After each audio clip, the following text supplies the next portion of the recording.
Wizara imeandaa rasimu ya sera ya taifa ya jinai na mkakati wa utekelezaji wa sera hiyo.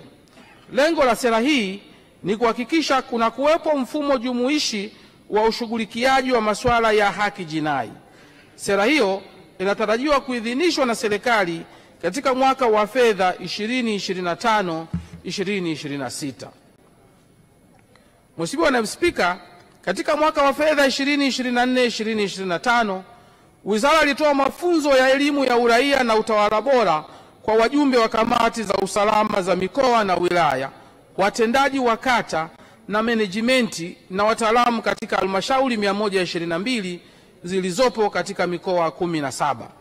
Aidha, katika kujenga kizazi chenye uzalendo, maadili na uwajibikaji kwa nchi, wizara kwa kushirikiana na wadau mbalimbali ikiwemo ofisi ya Rais TAMISEMI na Wizara ya Elimu, Sayansi na Teknolojia iliandaa maudhui ya katiba na uraia kwa shule za awali, msingi, sekondari na vyuo vya mafunzo ya ufundi.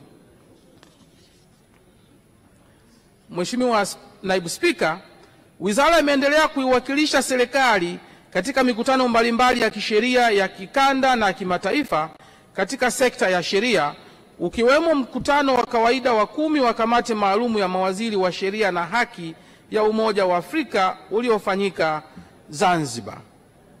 Katika mkutano huo, Tanzania ilichaguliwa kuwa mwenyekiti wa kamati hiyo. Aidha, nafasi hii inatoa fursa kwa nchi kuwasilisha na kupitisha ajenda zake kwa maslahi ya taifa.